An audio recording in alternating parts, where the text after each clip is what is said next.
संभाजी भैयांनी ज्या गोष्टींचा उल्लेख केला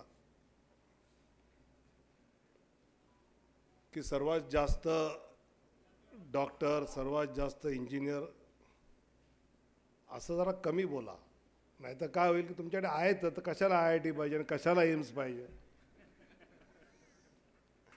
असं नको. जिकडे नाही तिकडे जावं लागेल असं होईल मग. पण संभाजी भैया म्हणले खरं आहे की लातूरची एक वेगळी ओळख आहे. म्हणजे आमचे राजकीय विचार जरी वेगळे असतील तरी शिवाजीराव पाटील चाकूरकर असतील, विलासराव देशमुख साहेब असतील, एक वेगळी परंपरा मुंडे साहेबांचं इथे येणं खूप होतं आणि ती वेगळं असण्याचं स्वाभाविक या लातूरच्या मातीमध्ये हे जे सगळं आपण पाहतो. कारण असं समाजातले प्रतिष्ठित मान्यवर बुद्धिजीवींचं कुठेही संमेलन आयोजित करायचं तर इतकं उत्साहाने की या पद्धतीचा जो निवडणुकीच्या प्रचारात आणि महाराष्ट्रात तर निवडणुकीचा प्रचार ज्या स्तरावर चालला आहे, कोण कोणाला काय बोलतो, कोण कोणाला काय बोलतो, अशा प्रकारच्या संवाद केंद्र याला कार्यक्रमाला उपस्थित राहणं हे खरंच लातूरचं एक वेगळेपण दाखवणार आहे. आणि अशा प्रकारच्या वर्गासमोर माननीय पंतप्रधान मोदीजींच्या व्हिजनची मांडणी करणं किंवा माननीय पंतप्रधानांना आपल्यासारख्यांकडनं एक वेगळा इनपुट हवा असतो की ज्या इनपुटच्या आधारे, मी फीडबॅक म्हणत नाही आहे, फीडबॅक हा केलेल्या गोष्टीवरचं मत आणि इनपुट हे काय करायचं आहे त्यासाठी तुम्ही केलेली शिफारस. तर असा इनपुट अशा वर्गाकडनं येणं आणि मग त्यावर त्या पद्धतीने पुढे कार्यवाही करणं. मी मला वाटतं एक वर्ष सव्वा वर्षापूर्वी संभाजी भैया एक आपली राष्ट्रीय कार्यकारिणीची बैठक होती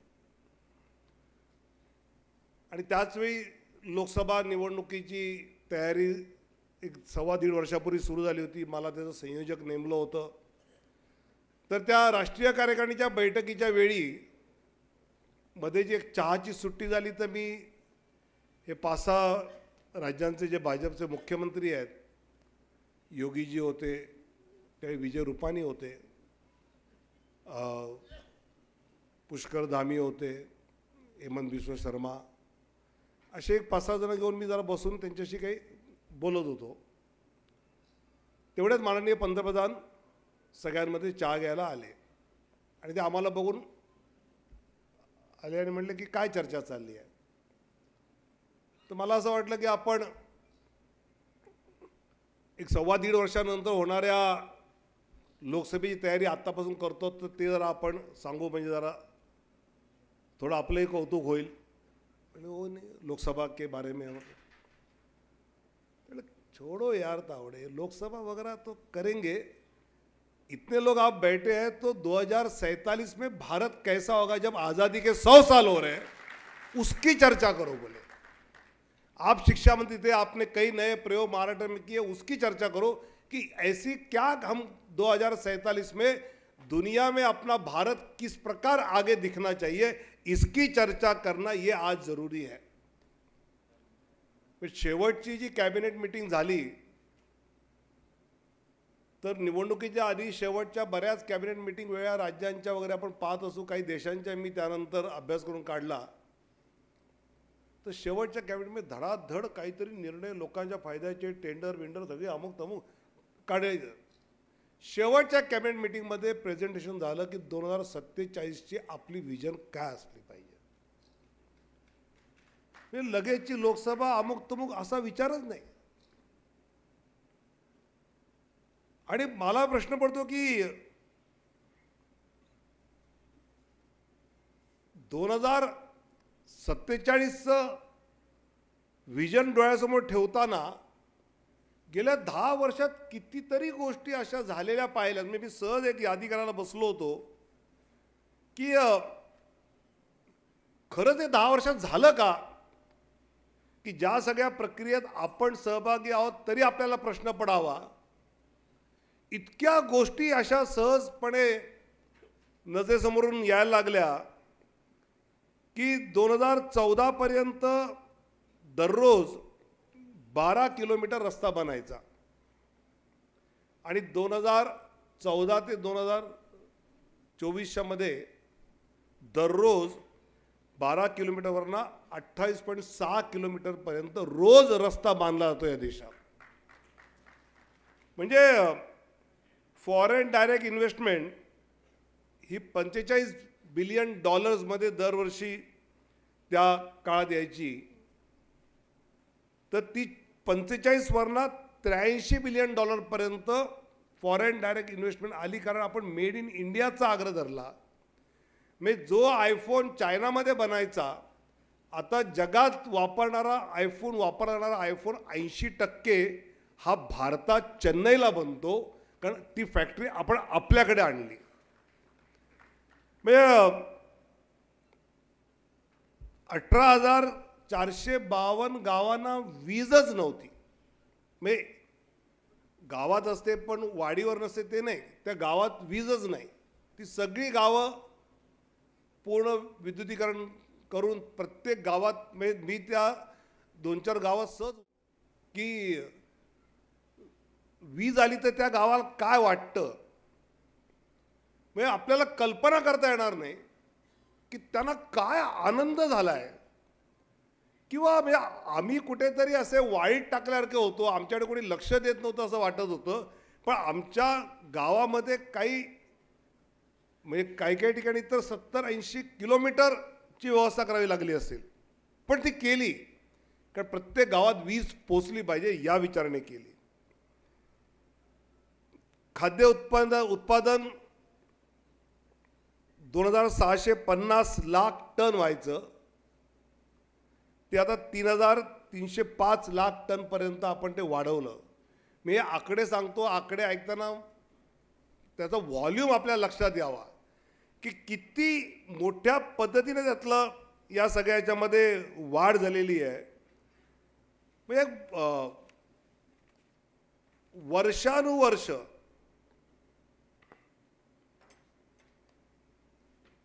ज्या गोष्टीचा म्हणजे या मुख्यमंत्र्याने भूमिपूजन केलं तर पुढचा मुख्यमंत्री उद्घाटन करणार, पण आता तोच मुख्य किंवा तेच पंतप्रधान भूमिपूजन करतात आणि तेच पंतप्रधान किंवा मुख्यमंत्री 2-3 वर्षामध्ये त्याचं उद्घाटन करतात. हा आपण स्पीड त्यातला विकास कामामध्ये गाठला. वेगवेगळ्या कंपन्यांमध्ये महिला निर्देशक 14 पर्यंत 5% होते. 10 वर्षामध्ये आपण जे इन्सेंटिव्स केले त्यातनं जवळजवळ त्या महिला कंपन्यांमधल्या निदेशक डायरेक्टर्स महिला ही 20% आपण नेली, 15% आपण त्यातली वाढ केली. केवळ राजकीय आरक्षण देणं इतकं नाही, तर या खाली सगळ्या प्रकारे कसा हा सहभाग पार्टिसिपेशन वाढू शकतं या सगळ्याचं मला असं वाटतं की विचार केला. आणि मग पुन्हा उद्योग आले, मोठं इन्फ्रा झालं. इतकं नाही तर खादी ग्रामोद्योग हा गावामधला उद्योग आहे. या खादी ग्रामोद्योगला म्हणजे 13-14च्या ह्याच्यामध्ये 31,154 करोडचा बिझनेस व्हायचा, तर तो आता 1,34,630 करोडचा बिझनेस. हा बिझनेस झाला म्हणजे त्या गावातल्या लोकांपर्यंत पैसा पोचला. जसं मी म्हणतो 4 कोटी प्रधानमंत्री आवासमधला घरं मिळाली, तर ती मोदीजींनी खिशातून घर काढले आणि ठेवलं नाही, तर ते घर बांधायला इंजिनियर लागला, आर्किटेक्ट लागला, वीट विकणारा लागला, सिमेंट निर्माण करणारा लागला, स्टील निर्माण करणारा लागला, स्टील विकणारा लागला, सिमेंट विकणारा लागला, मजूर लागले. म्हणजे प्रधानमंत्री आवास योजनेचा घर मिळणं हा वेगळा भाग आहे, पण इतका रोजगार त्यातला उत्पन्न झाला. अशा अनेक योजना. आणि प्रधानमंत्री आवासमध्ये ज्यावेळी मी विचारलं की इतकं आपण जे करतो आहोत, तर हा सगळा पैसा ते म्हणजे मनरेगाच्या माध्यमातून जे आधी पैसे जायचे तर ते कसे जायचे काय जायचे बऱ्याच जणांना माहिती आहे. ते अनेक वेळा कागदावरच असायचे.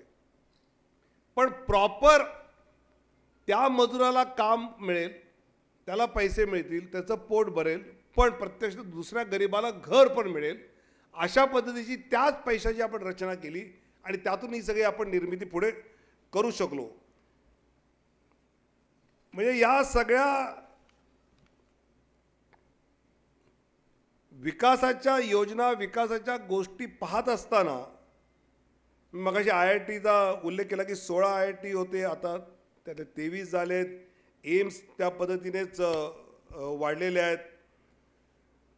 म्हणजे आपल्याकडे असणारा ब्रेन हा आपल्याला अधिक जर त्याचा नरिश करता आला आणि मग तो करण्याची IIMs असतील, IITs असतील, ही मेडिकल कॉलेजेसची संख्या असेल. मेडिकल कॉलेजची संख्या तर आपण इतकी चांगल्या पद्धतीने वाढवली आहे की जो काही पेशंट डॉक्टर रेशो आपल्याला पाहिजे आहे आणि पुन्हा डॉक्टर निर्माण केले असं नाही तर आयुष्यमान कार्ड जे योजना आणली 5 लाखापर्यंतचं वैद्यकीय खर्च त्यातून मिळेल, तर ती त्या गरीबाला मदत याच्यापेक्षा मेडिकल इन्फ्रास्ट्रक्चर वाढेल. कारण सगळे डॉक्टर शहरात जे असतात ते तालुका सेंटरला जातील. त्यांना खात्री आहे की इथे आलेल्या पेशंटचं आयुष्यमान कार्ड असेल तर त्याला यातून सरकारचा पैसा थेट माझ्या अकाउंटला येईल आणि तो सुद्धा अकाउंटला थेट येतो, त्या पेशंटच्याकडे जात नाही. मग पेशंटकडे गेला त्याने दिला नाही वगैरे काही नाही. ज्या नर्सिंग होममध्ये ॲडमिट आहेत तिथे तो डायरेक्ट पोचणं. हा DBTचा जो प्रकार सुरू झाला म्हणजे माननीय पंतप्रधान राजीव गांधी म्हणायचे की बाबा वरून 1 रुपया दिला तर खाली 15 पैसे पोचतात. आता वरून 1 रुपया मोदींनी दिला तर खाली 100 पैसे पोचतात, कमी नाही पोचत काहीच. कारण थेट त्याच्या अकाउंटला पैसा जमा होतो. हे जे जनधन अकाउंट आहे म्हणजे जवळजवळ 38 करोडच्या वर खाती उघडणं गरिबांची. आणि त्यामुळे ज्या योजना किसान सन्मान योजना असेल 6,000 रुपये वर्षाला शेतकऱ्याला आपण पाठवतो तर त्या एखाद्या 6,000च पोचतात. त्याला हेलपाटे मारावे लागत नाही, त्याला कुठे जावं लागत नाही, कुठे सही करावी लागत नाही. तो त्या यादीमध्ये एकदा आला की त्याला थेट पोचणार. मला वाटतं की ही गोष्ट आपल्या देशात आपणच पाहिलं आहे की अशा सरकारी योजनांमधून जो काही पैसा यायचा तो पैसा किती कष्टाने किती त्रास भोगून त्या सामान्य माणसापर्यंत पोचायचं आणि मधल्यामध्ये ते कसे जात होते हे सगळं. पण म्हणजे एखाद्या केंद्रीय मंत्र्याच्या कार्यालयामध्ये त्याला पेन विकत घ्यायचं आहे, त्याला पेपर स्टेशनरी विकत घ्यायची आहे, तरीसुद्धा जेम पोर्टलवरनं करावं लागतं. तिथे त्याची नोंद होते. प्रत्यक्ष कोणतरी आहे आपला ओळखीचा त्याला आणि त्याला दे अशी पद्धतच नाही ठेवली आता. आणि मला वाटतं ही जी ट्रान्सपरन्सी आहे की जनतेने कर भरलेल्या प्रत्येक पैशाला आपण न्याय दिला पाहिजे. मला वाटतं की त्या सगळ्या मानसिकतेत न झाला आणि ज्यावेळी ट्रान्सपरन्सी वाढते, पारदर्शकता वाढते, मला वाटतं त्यावेळी सहजपणे लोकांचा विश्वास वाढतो. म्हणजे 10 करोड उज्ज्वलामधनं गॅस सिलेंडर दिले हे कुठेही केंद्र सरकारच्या तिजोरीतनं दिले नाहीत. पंतप्रधानांनी आवाहन केलं की तुम्ही जर सबसिडी सोडली तर तुमच्या ऐवजी एका गरीबाला ती जाऊ शकते. आणि हे 10 करोड लोकांनी देशातल्या पंतप्रधानांवर विश्वास ठेवून सबसिडी सोडली. मला परवडते मी घेतो, तुम्ही गरीबाला द्या. हा विश्वास राजकीय नेतृत्वाला या देशामध्ये मिळायला लागला. नाहीतर राजकीय म्हणजे काय असेच असतात काय, ही हेच नाही. आणि त्यामुळे मला असं वाटतं की ईज ऑफ डुईंग बिझनेस असेल, ईज ऑफ डुईंग बिझनेसचे काही निकष असतात. त्यात आपण जगात 142 क्रमांकाला होतो. गेल्या 10 वर्षामध्ये आपण 63व्या क्रमांकावर आलो आहोत आणि आता अजून आपल्याला पुढे त्यातलं जायचं आहे. आर्थिक महासत्ता 11वर होतो, 5व्यावर आलो आणि 5व्यावर येताना माझ्यासारख्याला एक वेगळा आनंद काय झाला की आपण इंग्लंडला मागे टाकलं. ज्याने आपल्यावर 150 वर्ष राज्य केलं त्याला मागे टाकतानाचा एक वेगळा आनंद आहे, तो आपण करून दाखवला. मला वाटतं की या सगळ्या गोष्टी आहेत. म्हणजे आपण युनायटेड नेशन्सचा शब्द जे इथे सगळे 45-40च्या वर आहेत त्यांनी आपल्या महाविद्यालयीन जीवनात खूप ऐकला असेल. पण आता युनायटेड नेशन्सचे जे कोणी महत्त्वाचे 4-5 देश आहेत ते सगळं चालवत नाहीत. जगामध्ये आता काय झालं पाहिजे ठरवणारं G20 आहे आणि त्या G20चं नेतृत्व सुद्धा करायची संधी आपल्याला आहे. आपल्या आग्रहाखातर आफ्रिकन कंट्रीज त्यामध्ये ॲड झाल्या. मला असं वाटतं की हेच आम्ही कुठलाही एका देशाचा राष्ट्राध्यक्ष आपल्या पंतप्रधानाच्या एअरपोर्टवर पाया पडतो ते मोदींच्या पाया पडणं नाही आहे. साहेब 14च्या आधीचे तुम्ही आंतरराष्ट्रीय वेगवेगळ्या देशांचे पंतप्रधान राष्ट्राध्यक्षांचे असे ग्रुप फोटो बघा. आपली पगडी कुठेतरी मागे दिसायची मनमोहन सिंगच्या काळात. मग त्याच्या आधीच्या नरसिंहराव साहेब कुठेतरी ते बहुधा ते कमीच जायचे, ते अटलजींनाच पाठवायचे. पण कधीच आपल्याला असं स्थान पहिल्या रांगेत नव्हतं. मग मनमोहन सिंग हे तर अतिशय हुशार बुद्धिमान, म्हणजे आपल्याला असं अर्थचिंतक पंतप्रधान असताना जगामध्ये आपल्याला हे स्थान न मिळणं ह्याचं माझ्यासारख्या कार्यकर्त्याला वाईट वाटायचं, कारण शेवटी ते आमचे पंतप्रधान आहेत. मग आता आपल्याला एकदम पुढच्या रांगेत का मिळतं? कारण कोविडमध्ये आपण लस निर्माण घेतो. मुळात या देशात लसी निर्माण होतच नव्हत्या, झाल्या तर 20 वर्षांनी व्हायच्या, लगेचच सुरू झाल्या. आणि आपल्या देशात तर आपण दिल्याच, पण त्याचबरोबर 110 देशांना अजून पाठवल्या आपण. जगामध्ये जे आपलं स्थान बनत जातं ते या गोष्टीमध्ये जातं. आफ्रिकन कंट्रीजना G20मध्ये घ्यायला आग्रह करणं आणि ते सगळ्यांशी बोलून ते करवून घेणं, यातून आफ्रिकन कंट्रीजना असं वाटतं की आपला साऊथ ग्लोबल ज्याला म्हणतात, ग्लोबल साऊथ, यामध्ये आपला नेता भारत आहे.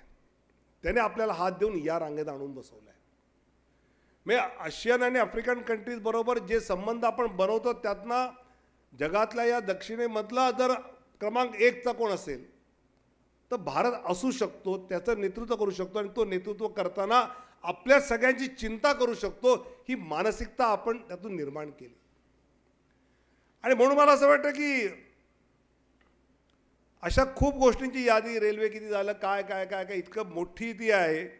ही सगळी यादी पाहत असताना आपल्याला जसा अभिमान वाटतो, त्याचबरोबर मला वाटतं की केवळ आर्थिक विकास, केवळ गरिबांना काही देणं याच्यावर न थांबता 2014 नंतर देशामध्ये बॉम्बलास्ट झाला, याच्या बातम्या वाचायला मिळतात. एक पुलवामामध्ये त्यांनी घडवला, त्याचं असं चोख उत्तर दिलं. त्यांच्या घरात घुसून 350 दहशतवादी आपण आत घुसून मारले, चर्चा करत नाही बसलो. आणि हा मेसेज दिला की जर तुम्ही या पद्धतीने असाल तर आमचं उत्तर या पद्धतीने असेल.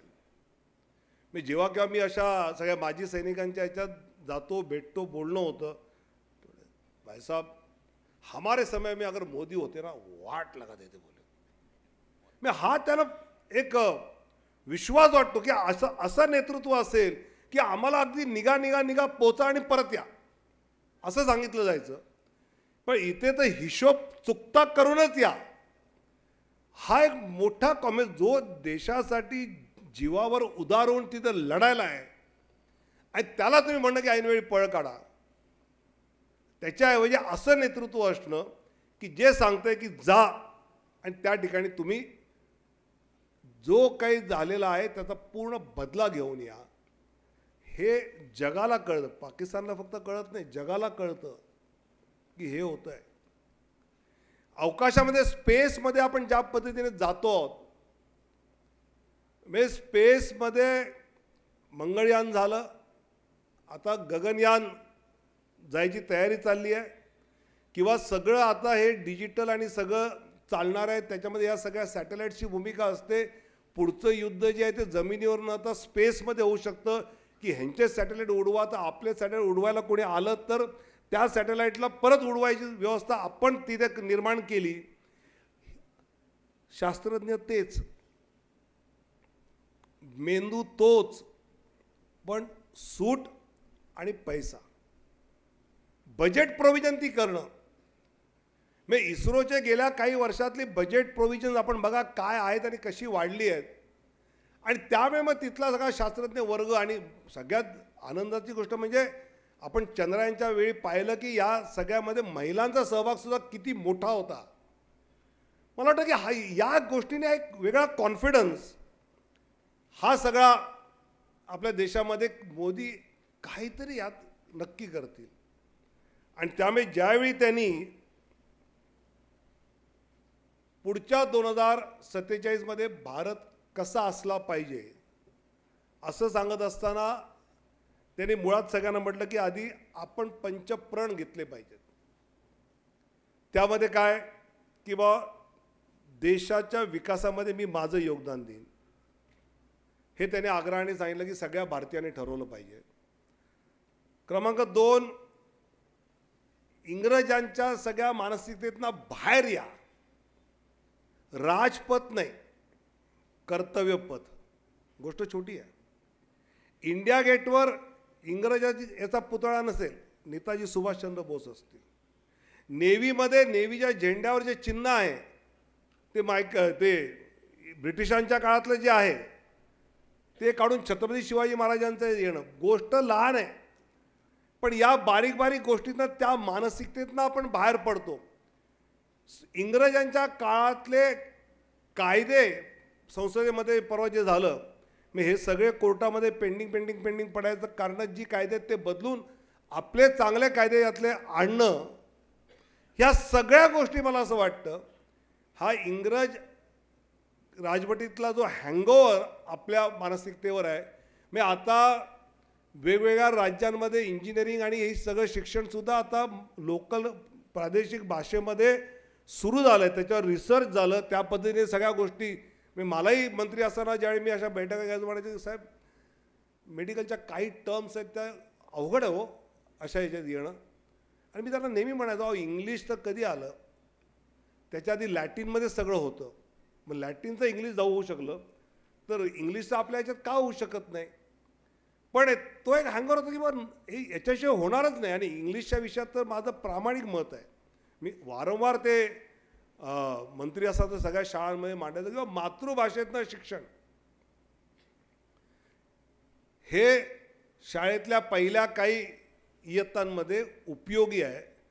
कारण मातृभाषा हे डोळे आहेत, दृष्टी आहे, इंग्लिश हा चष्मा आहे. बेसिक दिसायला दृष्टीला तुम्हाला लागतं, जरा नीट वाचायला तुम्हाला चष्मा लागतो. त्याला विरोध नाही, इंग्रजीला आलं पाहिजे, चांगलं आलं पाहिजे. आणि केवळ इंग्रजी नाही, जर्मन, फ्रेंच सगळंच आलं पाहिजे. पण बेसिक ग्रास्पिंग त्या विद्यार्थ्याचं मुलाचं व्हायचं असेल तर त्याला त्याच्या या मातृभाषेचं शिक्षण असा आग्रह असायचा. ते आता होत असताना आपण पाहतो आपली विरासत, आपल्या देशामध्ये जुन्या काळामध्ये खूप चांगल्या गोष्टी होत्या. मला इतिहासामध्ये मुघलांचा इतिहास का, आणि मुघलांचा इतिहाससुद्धा त्या काळातलं आर्किटेक्चर जे होतं ते मुघलांनी नव्हतं बांधलं. तिथले जे कोणी कलाकार होते ते इथलेच होते, त्याच्या आधीचं सुद्धा हे होतं. तर असं आपली जी विरासत आहे त्याच्याविषयीचं भारतीयाला अभिमान वाटला पाहिजे. अशा असंख्य गोष्टी आपण टिपिकल नालंदा वगैरे ऐकतो ते तर आहेच, पण असंख्य गोष्टी अशा आहेत की ज्याची या नवीन शैक्षणिक शिक्षण पद्धतीच्या माध्यमातून सगळ्या या अभ्यासक्रमातून आपण मुलांपर्यंत पोचवायचा प्रयत्न करणार आहोत. आणि नागरिकांनी जी आपली कर्तव्य असतील ती कर्तव्य त्यातली नक्की पाळावीत. या पद्धतीने पावलं टाकण्याचा आग्रह माननीय पंतप्रधानांनी देशवासियांना केला. आणि हे सगळं करत असताना मुळात 2047चं व्हिजन पाहताना अनेक वेळा आम्ही ज्यावेळी अरविंद केजरीवाल आणि हे बाकी सगळं हे फुकट ते फुकट ते फुकट ज्यावेळी म्हणत असतात तर मग आम्ही आपल्या बैठकीमध्ये आग्रह धरतो. तर पंतप्रधानांचं म्हणणं असतं की लोकांना सक्षम करा, त्यांना तुम्ही तुमच्यावर अवलंबून ठेवू नका. ते सक्षम करण्यासाठी काय पावलं टाकली पाहिजेत त्याच्यावर जोर देऊया. त्यातून मिनिमम काय गरज आहे तर जसं आयुष्यमानचं मी म्हटलं किंवा किसान सन्मानमध्ये किमान एवढं आहे तर ते आपण करू. पण सगळं तुम्हाला फुकट मिळत जाईल, आम्ही तुम्हाला देत जाऊ, तुम्ही आमच्यावर अवलंबून राहा, हे न करता तुम्ही तुमच्या पायावर हे करू शकता हे आपण जनतेला दाखवूया. हा त्यातला विजनमधला एक त्यांचा आग्रहाचा भाग आहे आणि तो त्यांना त्याचा प्रॉपर प्लॅन त्यांनी त्या पद्धतीने बनला आहे. मग कुपोषण कमी झालं पाहिजे, पाणी लोकांना सहज मिळालं पाहिजे. त्यामुळे संभाजीबाई पाण्याचा तुमचा विषय हा 47च्या विजनमध्ये आहे. तो 47ला होईल असं नाही, त्याच्या आधी पण होईल, काळजी करू नका तुम्ही. पण रस्ते आहे, रेल्वे आहे किंवा गेल्या 10 वर्षामध्ये 25 कोटी लोक गरिबी रेषेच्या वर आली. आता गरिबी रेषेच्या वर आली याचा अर्थ त्याचं उत्पन्न वाढलं. तो आधी एक लेंगा आणि कुर्ता घालत असेल, पायजामा कुर्ता, तर आता तो 3 घालतो. तो 3 करतो म्हणजे तेवढा कापड विकलं जातं, तेवढे टेलर आणि 25 कोटी लोक. सोपी गोष्ट नाही आहे. मग यांचं सगळंच राहणीमान वाढल्यामुळे सगळ्या प्रकारच्या गोष्टी वाढतात आणि त्यातून इकॉनॉमी कशी जनरेट होते. तर त्या पद्धतीने मला असं वाटतं की 2047चा विचार करताना गरिबी रेषेखाली कोणी राहणारच नाही या दिशेने कसं गेलं पाहिजे त्याचं आहे. 100% गावं ही डिजिटली जोडली गेलीच पाहिजेत आणि ती जर डिजिटली जोडली गेली तर आपण विविध व्यवसाय हे गावापर्यंत नेऊ शकतो. पण मोठे तज्ज्ञ डॉक्टर मोठ्या शहरात असतील तर या डिजिटल क्रांतीमुळे त्या गावातला पेशंट इथल्या डॉक्टरच्या कन्सल्टन्सीवर आता जर ते सुरू झालंच आहे, पण 100% गावं जर आपण जोडता आली तर हे सुद्धा या पद्धतीने आपण वाढू शकतो. तर ते करण्याचा त्यातला एक आग्रह हा स्वाभाविकपणे आहे. इंडस्ट्रीजमधले आपण ग्लोबल लीडर कसं होऊ, made in India, make in India भारतात निर्माण करू. फॉरेन इन्व्हेस्टमेंट आणू, त्यांच्या कंपन्या इथे आणू, पण बनवा इथे. आणि यातून आज जसं चायना ग्लोबल हेड वाटतं इंडस्ट्रीजमधलं, तर इंडस्ट्रीजमधला ग्लोबल हेड म्हणून भारताकडे पाहिलं गेलं पाहिजे. आणि याचबरोबर ग्रीन एनर्जी आहे. मी परवा ज्यावेळी संकल्पपत्राची घोषणा माननीय पंतप्रधानांनी केली तर सोलर एनर्जीच्या माध्यमातून वीज निर्माण करून आपण देशामध्ये सगळ्यांना मोफत वीज देऊ शकतो. आज जो कोळसा आहे त्यानंतर धरणावर जे होतं ते न करता जर निसर्गातून येणाऱ्या गोष्टीतून आपण वीज निर्माण केली तर ती ग्रीन एनर्जी ही लोकांना घरगुती वापरायला आपण मोफत देऊ शकतो. इतकं आपण त्यात बचत करणार आहोत. आणि ग्रीन एनर्जी असेल किंवा इलेक्ट्रॉनिक्स असेल, फार्मसी असेल, ऑटोमोबाईल्स आहेत, सेमीकंडक्टर्स आहेत, इनोव्हेशन्स आहेत, या सगळ्या याच्यामध्ये मी लातूरकरांच्या सगळ्या बुद्धीला पूर्ण काम सहजपणे मिळू शकतं. इतक्या वेगवेगळ्या प्रकारचे उद्योग, म्हणजे इन्शुरन्स बँकिंगमधलं आपलं प्रायॉरिटाईज वरचा नंबर कसा येऊ शकतो याची एक प्रॉपर विजन या सगळ्यामध्ये. म्हणजे वर्ल्ड लार्जेस्ट इकॉनॉमिक सेंटर, अनेक वेळा आपण सिंगापूरविषयी ऐकतो की तिथे या पद्धतीचे सेंटर्स आहेत, तर ते सेंटर आपल्याला भारतात कसं होऊ शकतं त्याचा विचार करणं आणि त्याचं प्लॅनिंग जे सुरू झालं आहे ऑलरेडी त्या दिशेने पावलं टाकत जाणं. स्पेसचा मी बघायचा उल्लेख केला की अवकाशामध्ये भारताचं अस्तित्व अशा पद्धतीने निर्माण करणं की आपण अवकाशामधल्या केवळ कधी काय झालं की अमेरिका, रशिया, चायना तिघंच आहेत, अमेरिका, रशिया, चायना तिघंच आहेत, अमेरिका, रशिया, चायना, भारत चौघं आहेत असं या पुढच्या काळामध्ये झालं पाहिजे. आणि ते स्पेसवर आता येत्या काळामध्ये भर देणं हा त्या विजनमधला एक महत्त्वाचा भाग आहे. इन्फ्रास्ट्रक्चर्स, रेल्वेज, हायवेज, या म्हणजे केवळ वंदे भारत ट्रेन किंवा बाकी नाही तर रेल्वेचं जाळं सगळीकडे जाणं, हायवे सगळीकडे जाणं. म्हणजे मी मगाशी नॅशनल हायवेजचा आपण किती किलोमीटर वाढवले वगैरे याचा आकडा दिला नाही, पण पायाभूत सुविधा सगळ्या येणं आणि इन्फ्रास्ट्रक्चर केवळ रेल्वे, विमानतळं, हायवे, वॉटरवे एवढ्यापुरतं मर्यादित न राहता इन्फ्रास्ट्रक्चर, डिजिटल इन्फ्रास्ट्रक्चर हे सुद्धा कसं देशामध्ये पूर्ण जाळं त्याचं निर्माण होईल आणि त्याच्यासाठी 4G झालं, 5G झालं, 6G आता लगेच आलं पाहिजे, त्याच्यावर काम करणं आता आपलं चालू झालं. 10 वर्षापूर्वी आपल्याला किती पैसे द्यावे लागायचे आणि आज किती द्यावे लागतात. 150 रुपये तेव्हा होते, आता 15 रुपयात तेवढा पॅक आपल्याला मिळतो. ही सगळी जी विजन आहे ना, म्हणजे डिजिटल इन्फ्रास्ट्रक्चर सगळीकडे जर वाढलं तर त्याच्या माध्यमातून आपण पूर्णपणे वेगवेगळे लहान टाउनशिप्स निर्माण करू, जिथे उद्योग जगातला पण आणू आणि उद्योग आहे त्या देशाचा पण तो होतोय इथे. आणि उद्योग म्हणजे केवळ बांधणी नाही, आता ऑटोमोबाईलमध्ये सुद्धा आपण ज्या पद्धतीने इथे बनणाऱ्या गाड्या विकल्या जात आहेत या, तर तसंच डिजिटल इन्फ्राच्या माध्यमातून आपण पूर्ण जगामधला हा सगळा सर्व्हिस इंडस्ट्री आपण आपल्याकडे आणू शकतो. त्याचं एक विजन आहे. एव्हिएशन सेक्टरमध्ये तर आपण 1000 विमानांची ऑर्डर भारताने दिली आहे.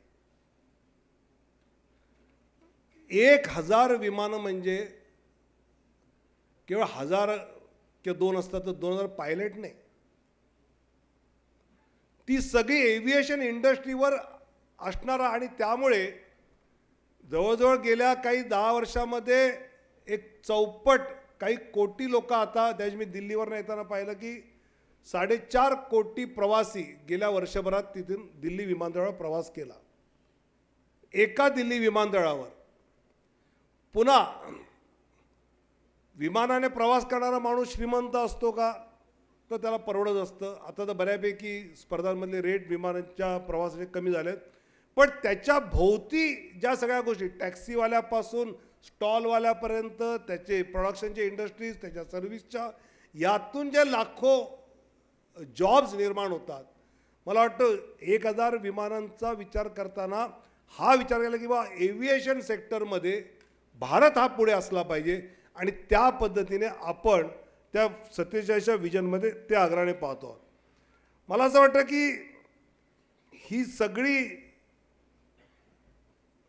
ह्या सगळ्या गोष्टी विचार करताना आपण केवळ, मला आठवतं 2014ला माननीय पंतप्रधान मोदींनी शपथ घेतली त्यावेळी आशियातल्या सगळ्या राष्ट्रांच्या अध्यक्ष पंतप्रधानांना शपथविधीला बोलवलं होतं. मी त्याच वेळी त्यांच्या मनात होतं की भारताला आशियाचं नेतृत्व करायचं आहे. आशिया आणि आफ्रिकाचं नेतृत्व मिळून, आता म्हणजे ज्याला साऊथ ग्लोबल म्हणतात, त्याचं नेतृत्व आपल्याला करायचं आहे. आणि नेतृत्व करत असताना दादागिरी नाही करायची. या सगळ्यांच्या विकासाची चिंता आपल्याला भारताला पुढे करावी लागेल. या पद्धतीने ही सगळी रचना, त्या दृष्टीने सगळी ती पावलं टाकणं, त्या दिशेने मला असं वाटतं की विजन पंतप्रधान मोदी साहेबांनी देत असताना या देशातला ग्रीन हब कसा होईल, फार्मास्युटिकल हब कसा होईल, इलेक्ट्रॉनिक हब कसा होईल, ऑटोमोबाईल हब कसा होईल, याचं नियोजन ते कुठे होईल, काय होईल, ते झाल्यानंतर त्यातलं सेमीकंडक्टर हब आपल्या आज अमेरिका असेल तर तो सेमीकंडक्टर हब इथे तर झाला तर अमेरिकेत पुन्हा नोकरीला जाणारा जो इंजिनियर आपला आहे तो इथे असू शकतो. लीगल इन्शुरन्स हब मगाशी म्हटलं तो या ठिकाणी कसा होऊ शकतो. असं सगळ्या अर्थाने भारताला विश्वगुरू नाही व्हायचं आहे, भारताला विश्वमित्र व्हायचं आहे. विचारातली फरक म्हणजे मोदी साहेबांचं वाक्य आहे की हे विश्वगुरू वगैरे सोडावं, आपल्याला विश्वमित्र व्हायचं आहे. प्रत्येक देशाला वाटलं पाहिजे अरे भारत आपला मित्र, आपल्याला मदत करतो. आणि यातून मग मला असं वाटतं की जी पूर्ण आपल्या देशातल्या लोकांना, म्हणजे आज ज्यावेळी विदेशात जातात तर इंडियन पासपोर्टला जो एक वेगळा आदर दिसतो. मी आधी मुळात तर ठप्पा मारताना कुठून आला, इंडिया, चला जा, असंच असायचं. मी आता तो इमिग्रेशनचा US मधला, न्यूयॉर्कमधला, लंडनमधला, बाकी देशातला अधिकारी जो असतो तो इंडियन म्हटल्यानंतर त्याचे काय भाव असतात हे जाऊन येणाऱ्यांना विचारा तुम्ही काय आहेत ते. म्हणजे इंडियन पासपोर्टला इतकी एक वेगळी मानाचं स्थान मिळू शकतं आणि त्याचा आपला अभिमान आहे. आणि तो मिळतो याचं कारण आपला देश, आणि हे कोणी मोदी एकटे करत नाहीत, मोदी मेहनत करतात. पण आपल्या देशातल्या या सगळ्या डेमोग्राफिक डिव्हिडंड ज्याला म्हणतात की लोकसंख्येमध्ये असणारी ताकद, त्याचा उपयोग करून घेणं, आणि तो उपयोग करून घेत असताना कठोर परिश्रम, म्हणजे मी 2001 पासून त्यांना पर्सनली ओळखतो, 2001 ते 2024 पाहिलं आहे, एका दिवसाची पण सुट्टी घेतली नाही या माणसाने. दिवाळीसुद्धा सीमेवर जवानांसोबत. दिवाळी सोडा हो, आईचा मृत्यू झाला, स्वतः पोचले. अनेक मुख्यमंत्री विचारत होते की आपण केव्हा जायचं, काय जायचं, असं चौकशी करत होते. तर क्लिअर कट आम्हाला निरोप दिला होता, कोणाचा एक फोन आला, तो कुठल्याही मुख्यमंत्र्यांनी गुजरातचं सोडून तिथे पोचायचं नाही. 3 तासात सगळं उरकून 11:30 वाजता वंदे भारतचा झेंडा दाखवायला राष्ट्राच्या सेवेत हजर.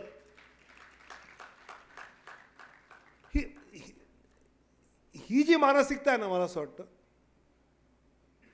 या मानसिकतेचं नेतृत्व आपल्याला निवडायचं आहे. ही लोकसभा निवडणूक कशासाठी आहे, किंवा या ठिकाणी आपल्याला जर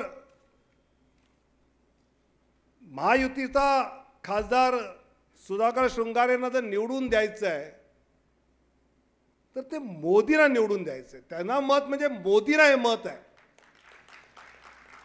नंतर जे काय आपलं हे ते अमुक तमुक आहे, त्याला विधानसभा आहे 6 महिन्यात, त्यावेळी हौस बागून घ्या काय घ्यायची ती. पण आज जर आपण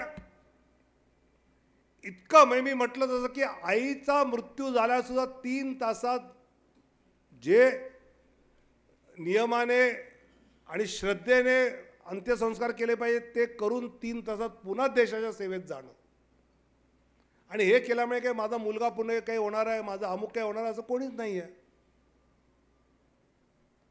माझ्या हे केल्यामुळे माझ्या कुटुंबातलं कोणी पुढे आहे असंही नाही आहे. आणि त्यामुळे मला असं वाटतं की हे सगळी आकडेवारी, सगळी माहिती, पुढची विजन सांगत असताना आपल्याला नशिबाने आपल्या काळात, जसं स्वातंत्र्याच्या चळवळीमध्ये आपण नव्हतो, पण त्यावेळी आपल्या नशिबात महात्मा गांधी आणि ती चळवळ नव्हती, त्यावेळी आपण असतो तर एक वेगळा आनंदही झाला असता की देश स्वतंत्र करण्यामध्ये आपण हे होतो. पण आज नियतीने आपल्याला संधी दिली आहे की देशाला विश्वमित्र करण्यामध्ये एक असं नेतृत्व निवडून देण्याची संधी आपल्याला दिली, आणि ती संधी लातूरकर सारखी हुशार मंडळी गमावणार नाहीत, हा माझा विश्वास आहे. पण आपल्यासारख्यांना एक विनंती आहे, 2 गोष्टी प्रकर्षाने झाल्या आहेत. एक तर यावेळी उन्हाळा 1 महिना आधी आला आहे. हे आता जे ऊन तापतंय ते गेल्या 2019ला हे मेमध्ये व्हायचं, ते आता सुरू झालंय. आणि दुसरं आहे का तो मोदीही, कशाला जाऊन मतदान आपण केलं पाहिजे, येणारच आहेत. मग ही मानसिकता आहे की मोदी तर येणारच आहेत, तर मी कशाला जाऊ द्या उन्हात, त्यांना राहू द्या आपलं घरी बरं. पण आपल्यासारख्या बुद्धिजीवी, आपल्यासारख्या प्रतिष्ठित लोकांनी मतदान कसं वाढेल, आणि मी म्हटलं असं की एक संधी आपल्याला मिळाली आहे, देशाला विश्वमित्र 2047 पर्यंत करायचं, आणि त्यासाठी जे नेतृत्व पाहिजे ते या लोकसभेमध्ये आपल्याला निवडून द्यायचं आहे, आणि ते आपण द्याल हा विश्वास व्यक्त करतो आणि माझं बोलणं संपवतो. धन्यवाद. जय हिंद, जय महाराष्ट्र. आजच्या विकसित भारत 2047 या माननीय पंतप्रधान मोदीजीच्या संकल्पनेतील सर्वात जवळचे शिलेदार माननीय विनोदजी तावडे साहेब आज या ठिकाणी लातूरमध्ये आले आणि आपल्यासमोर विषय ठेवला, त्याबद्दल त्यांचे आभार व्यक्त करतो. ज्यांच्या संकल्पनेतून हा कार्यक्रम या ठिकाणी होतो आहे त्यांचे लातूर शहरवासियांच्या वतीनं माननीय संभाजीराव पाटील निलंगेकर साहेबांचे या ठिकाणी आभार व्यक्त करतो. आणि आजच्या या कार्यक्रमासाठी लातूर शहरातील सर्व डॉक्टर्स आहेत, इंजिनियर्स आहेत, इंडस्ट्रियलिस्ट, टीचर्स आहेत, प्रोफेसर, CA आहेत, व्यापारी आहेत, या सर्व सेक्टरचे प्रतिनिधी या ठिकाणी उपस्थित झाले, त्याबद्दल त्यांचे सर्वांचे या ठिकाणी मी आभार व्यक्त करतो. आणि विशेषतः महिला भगिनींचे या ठिकाणी आभार व्यक्त करतो की या ऑडियन्समधला जवळपास 20% जास्त ऑडियन्स हा महिलांचा आहे. आपण सर्वजण आपण अभिनंदनास पात्र आहेत. आपले सर्वांचे आभार व्यक्त करतो आणि हे कार्यक्रम संपला असे मी जाहीर करतो. यानंतर राष्ट्रगीत होईल.